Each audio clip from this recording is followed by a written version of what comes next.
안녕하세요. 얼마나 심한 반쪽이길래 이혼까지 나왔는지, 무슨 사연이 있어서 반쪽이 되었는지 지금 바로 알아보겠습니다. 안녕하세요. 저는 30대 후반의 여자입니다. 제 남편은 이제 43살이 되었고요. 거의 10년 가까이 제가 옆에서 지켜봤는데 아직도 하는 행동을 보면 참 애 같아요. 시간이 좀 지나면 나이값을 좀 하겠지 하며 참았는데 제 결론은 큰 기대하지 말자입니다. 아마 이번 생에는 정신 차리는 일 없을 것 같고 다음 생에 가서야 조금 인간답게 살 것 같습니다. 어찌나 즉흥적이고 하고 싶은 대로 하려고 하는지 제가 참 많이 힘들었습니다. 참고 참으며 뭐 가끔은 시원하게 싸우기도 했고요. 그렇게 저희 부부는 나름대로 서로 투닥투닥하며 지냈습니다. 그래서 제 삶에 있어서 한 명 정도까지는 잘 버틸 수 있다고 생각했고 제 인내심은 정말 딱 1인분이었습니다. 근데 여기에 시어머님이 살짝 얹어주시니 이건 또 상황이 달라지더라고요. 게다가 시어머님과는 어떻게 풀 방법도 없잖아요. 무작정 참아야 하니까요. 근데 아까 말했듯이 제 인내심은 1인 한정이라 그게 터져버리게 되었습니다. 저희 남편은 저보다 5살 많고요. 그 당시 제 나이가 27, 남편이 32살이었어요.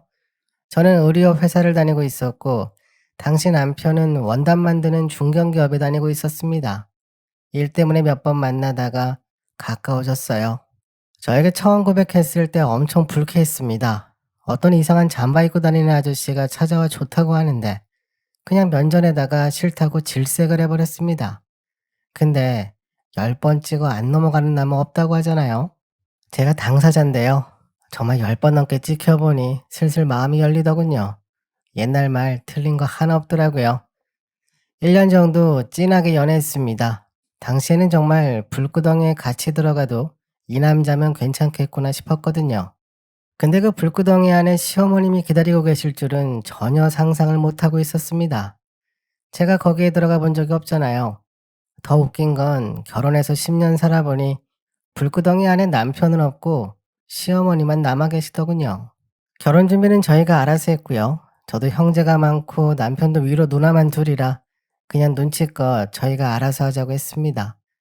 대신 예단이나 이런 것들은 최대한 생략하자고 시어머님이 먼저 말씀해 주셨고요. 결혼을 준비하면서 크게 걱정스럽거나 문제가 될 일은 없었습니다. 나름 최대한 회사 지인들에게 조언도 얻고 친구들하고 이야기도 했는데 주변에서도 다들 그 정도면 무난하다고 괜찮다고 승인까지 받은 상황이었어요. 결혼해서 초반엔 별 문제 없었습니다. 그러다가 아이도 낳고 아주 평범하게 지냈어요. 사실 그게 제가 원하던 결혼 생활이었고요. 근데 남편이 직장을 바꾸게 되면서 주변 상황이 많이 바뀌었습니다. 남자들은 나이 40이 넘어가면 무슨 제2의 사춘기처럼 단체로 질풍노도의 시기가 한번 찾아오는 것 같아요.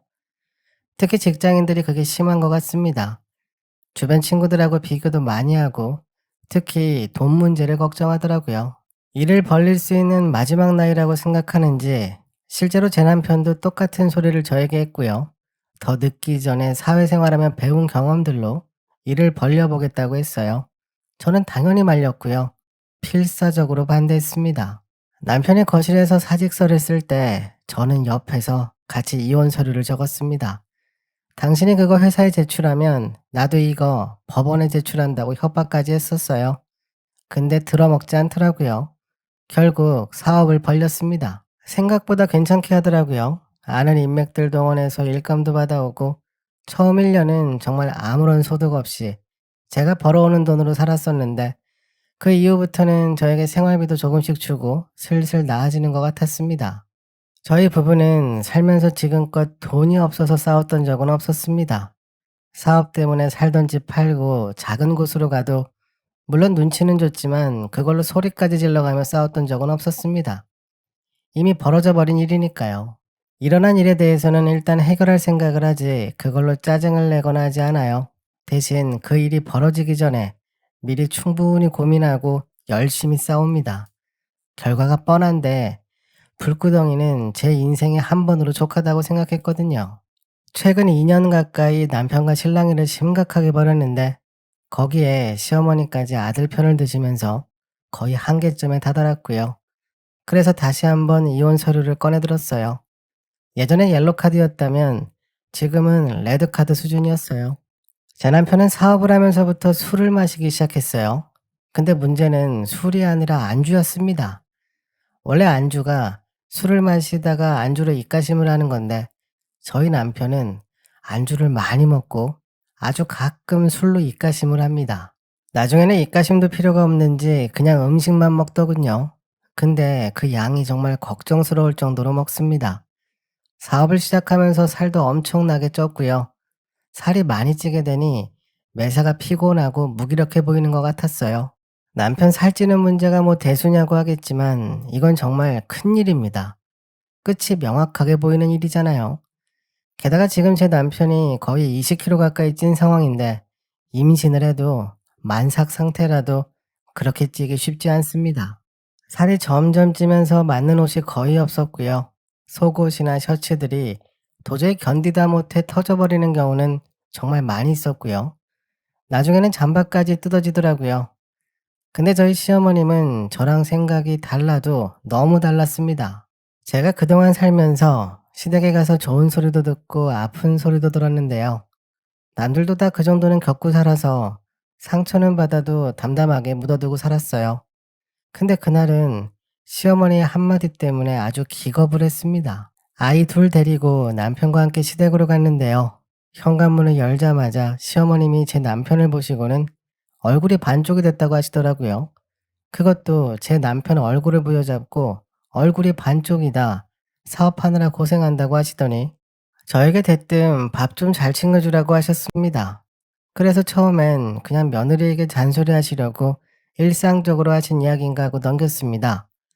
근데 심각한 표정으로 저희 남편 얼굴이 반쪽이라며 걱정하시더라고요. 그러다가 신혼의 식구들이 도착을 했는데 큰 신우랑 작은 신우랑 아주 둘이서 난리가 난 겁니다. 세상에 무슨 살이 저렇게 쪘냐고 호들갑을 떨더니 저에게 와서 음식을 너무 대충 해먹이는 거 아니냐고 신경 좀 쓰라고 하더라고요. 남편은 음식을 처먹고 저는 욕을 처먹나 싶었습니다. 아주 그냥 시어머니랑 신우들이랑 돌아가면서 한쪽은 살이 빠졌다. 다른 한쪽은 살이 쪘다 이러면서 마치 무슨 오른뺨 왼뺨 번갈아 때리듯이 하더라고요. 그때부터 시댁 사람들의 막내 걱정이 시작되었는데요. 시어머니는 잘 좀 먹이라고 음식을 보내주시고 신우들은 곤약 같은 다이어트에 도움이 되는 것들을 보냈습니다. 근데 아시다시피 주는 걸로 끝나지가 않잖아요. 늘 확인하죠. 잘 먹고 있냐, 살은 좀 빠졌냐 하면서 연락을 하는데 그때 스트레스를 너무 많이 받아서 제가 살이 빠지더군요. 저는 나름 직장도 다니면서 아이도 키우고 집안일도 열심히 하고 제 결혼 생활에 자부심이 있었거든요. 남편 사업 때문에 살던 집도 줄이고 어린이집도 옮기고 그랬어도 그냥 파도라고 생각하고 넘겼습니다. 근데 남편 식욕 때문에 저는 졸지에 남편 하나 못 챙기는 무능한 여자가 된 거잖아요.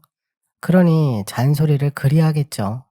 그날도 직장에 있는데 오전에 시어머니가 전화하셔서 원기회복에 좋은 음식들 이야기를 쭉 하시고 오후에는 큰 신우랑 작은 신우랑 번갈아 가며 다이어트에 좋은 음식들에 대해서 장문의 메시지를 보내더라고요. 집에 도착하니 곤약하고 도토리묵이 택배로 와 있길래 그거 꺼내다가 정리해서 냉장고에 넣어놓고 나름 또 곤약 좀 섞어서 남편 밥을 따로 지어놨습니다. 그리고 남편이 왔는데 치킨 2마리를 사왔더라고요. 남편 가게 근처에 치킨집이 새로 오픈했다면서 거기에서 사왔는데 한 마리 가격에 2마리를 받아왔다고 엄청 좋아하더라고요. 애들은 치킨 냄새를 맡고 뛰쳐나와서 소리를 지르며 좋아하고요. 그때 폭발했습니다. 저는 곧바로 봉투를 한 뭉텅이 꺼내다가 싹 다 버렸습니다. 곤약부터 치킨까지 거기다가 새로 지은 밥까지 다 넣어서 봉투에 담아다가 바로 들고 나갔어요. 안녕하세요. 남편은 그런 제 모습을 보면서 처음으로 소리를 지르더라고요. 음식 갖고 뭐 하는 짓이냐면서 이건 해도 해도 너무한 거 아니냐고 저보고 과하다고 하길래 정말 과한 건 내가 아니라 당신 무게라고 나는 이렇게는 절대 못 살겠다고 했습니다. 따로 살자고 했어요. 못 보겠다고 했습니다. 저는 엄청 진지하게 말했는데 남편은 별로 대수롭지 않게 생각하더군요. 그래서 다음날 아주 작정을 했습니다. 회사 휴가 내고 남편 짐을 다 싸들고 남편 가게로 갔습니다. 그리고 가게 문 앞에다가 내려놨어요. 남편이 뛰어나오더니 이게 다 무슨 짐이냐고 하길래 이제 같이 못 살겠다고 오늘부터 나가 지내라고 했습니다. 그러자 남편이 지금 음식 때문에 짐까지 싸들고 왔냐고 누가 보면 엄청 큰 잘못이라도 한 줄 알겠다고 웃더군요. 당신 살 때문에 내가 시댁에서 받는 스트레스는 둘째고 지금 아이들도 배달 음식에 적응돼서 내가 차려주는 음식은 입에도 대지 않는다고 어차피 집에서 밥을 먹는 것도 아니니 그냥 나가 지내면서 시켜 먹으라고 했어요. 남편은 계속 왜 내 집에서 나가야 하냐고 하길래 이게 왜 당신 집이냐고 사업자금 때문에 살던 집 팔고 새로 얻을 때 당신 돈 한 푼도 들어간 거 없는데 말은 똑바로 하라고 했어요. 같이 못 산다고 했습니다. 결국 남편은 시댁으로 들어갔습니다. 당연히 시어머님은 난리가 나셨고요.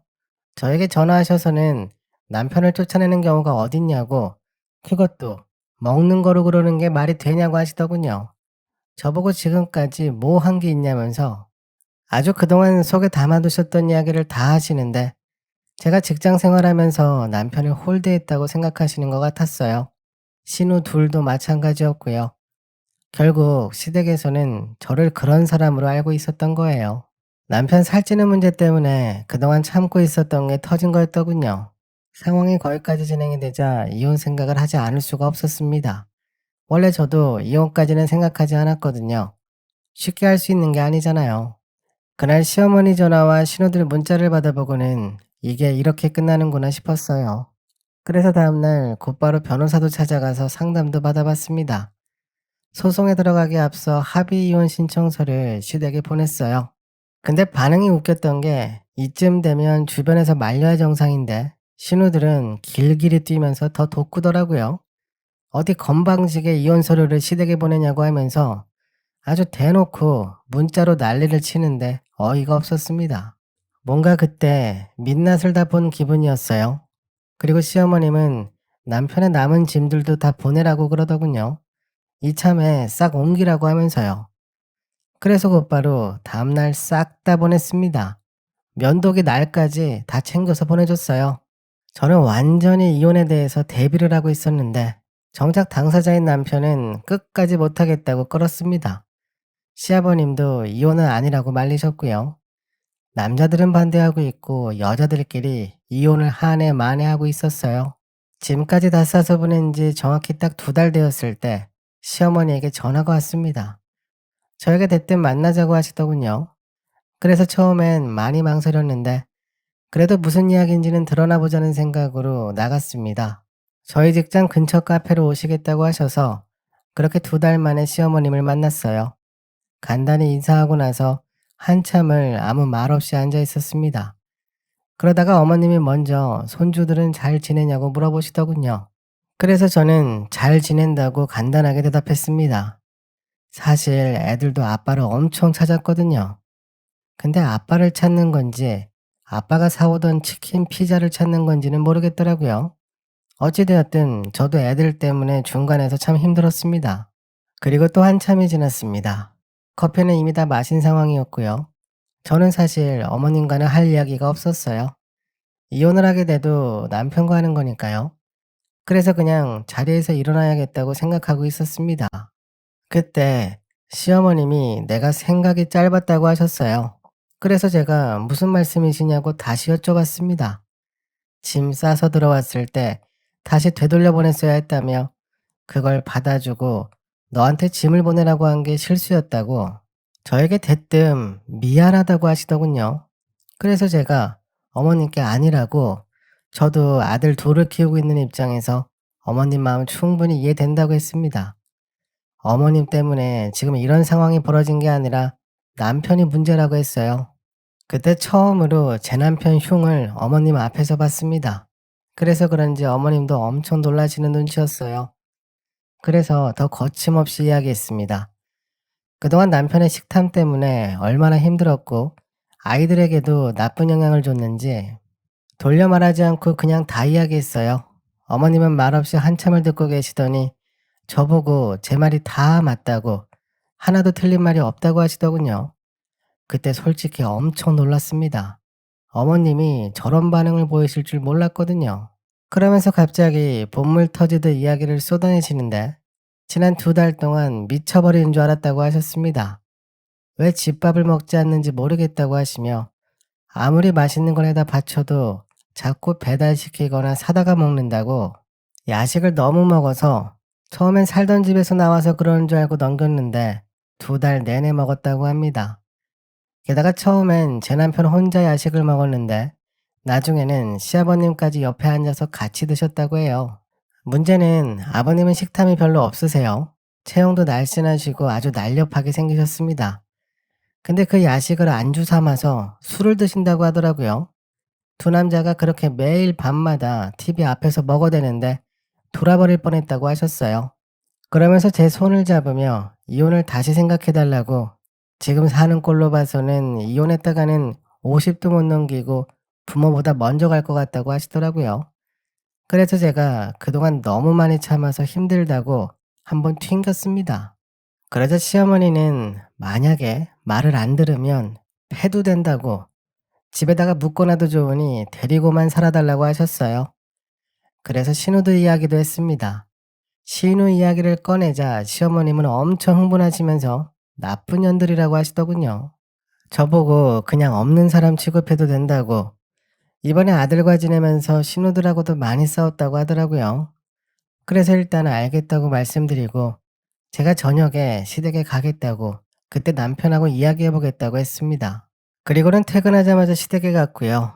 거실에는 남편과 시부모님이 앉아 계셨어요. 제가 들어가자마자 시부모님은 자리에서 벌떡 일어나셔서 저보고 어서 오라고 하셨고요. 예전에 처음 인사드리러 갈 때도 이 정도는 아니었는데 지난 2달 동안 얼마나 힘들었으면 그러셨나 싶었네요.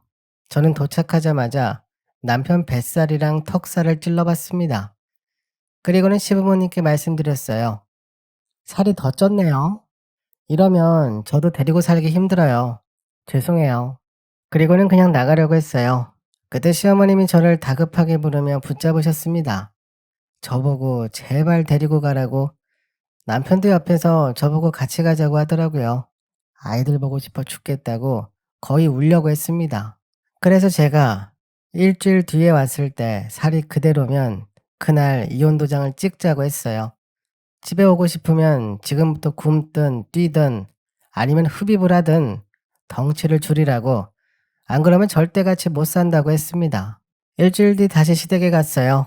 이번에는 신우들도 다 와서 있었습니다. 저는 도착하자마자 지난번처럼 남편 뱃살과 턱살을 쿡쿡 찔러보기 시작했어요. 신우들은 엄청 당황한 표정을 짓고 있었고요. 저는 아주 태연하게 남편 뱃살을 잡았다가 찔렀다가 하면서 살이 좀 빠졌나 확인했습니다. 안녕하세요. 사실 체중계로 하는 게 정확하겠지만 원래 살이 많은 사람은 며칠만 조금 조절해도 확 빠지기 때문에 크게 의미 없었어요. 그렇게 시댁 사람들 앞에서 제 남편을 한참 찔러보다가 딱 한마디 했습니다. 살이 좀 빠지긴 했네. 그제야 시부모님과 남편이 안도의 한숨을 쉬는 것 같았어요. 그렇게 그날 다시 남편을 데려왔습니다. 아이들은 아빠를 보자마자 엄청 반가워하더니 대뜸 치킨 피자를 찾더군요. 남편은 잠깐 제 눈치를 보더니 앞으로 그런 음식은 먹지 않는다고 애들 앞에서 이야기하더군요. 그날부터 저희 집에 배달 음식은 사라졌습니다. 저희 집 냉장고 문에는 특이한 종이 하나가 붙어 있습니다. 이혼 서류인데요. 제가 그날 집에 오자마자 붙였어요. 제 남편은 그걸 한참을 보더니 이게 뭐냐고 하더군요. 배고프면 냉장고 열기 전에 한번 읽어보라고 했습니다. 시부모님들도 저희 냉장고를 보셨어요. 처음엔 놀라시는 것 같았는데 나중에 아버님이 그러시더군요. 그냥 사슬로 손잡이를 묶어 놓으라고 하셨습니다. 그러자 시어머님이 뭘 흉측하게 냉장고에 그걸 묶냐고 남편을 묶으라고 하셨어요. 그 뒤로 남편은 살이 점점 빠지는 것 같아요. 한 가지 좀 가슴이 아팠던 게 살이 빠지고 나니 엄청 늙었더라고요. 이 남자와 함께 지냈던 시간이 오래되었구나 싶기도 하고 다른 것보다 제가 참 대견스럽네요. 신우들하고 그 일이 있고 나서 연락은 따로 안 합니다. 서로 바닷가지 봐서 그런지 당분간은 힘들 것 같네요. 한 가지 다행인 건 제가 그때 그 난리를 쳤는데도 남편은 끝까지 이혼 이야기를 하지 않았거든요. 그래서 속아주는 셈 치고 그 불구덩이에 조금 더 남기로 했습니다. 처음엔 불구덩이를 빠져나갈 생각만 했는데 시켜보는 것도 나쁘지 않은 것 같네요. 10년 넘게 시켰으니 좀만 더 기다리면 되겠죠. 그렇게 지내려고요. 제가 준비한 이야기는 여기까지입니다. 아마 남편분의 얼굴이 반쪽이 되는 날 그 불구덩이도 식을 것 같네요. 그동안 참 많이 힘드셨을 텐데 끝까지 그 위기를 잘 넘기신 모습이 정말 대단하고 참 다행입니다. 오늘도 저희 영상을 시청해 주셔서 감사합니다. 지금까지 썰 대표였습니다. 안녕하세요.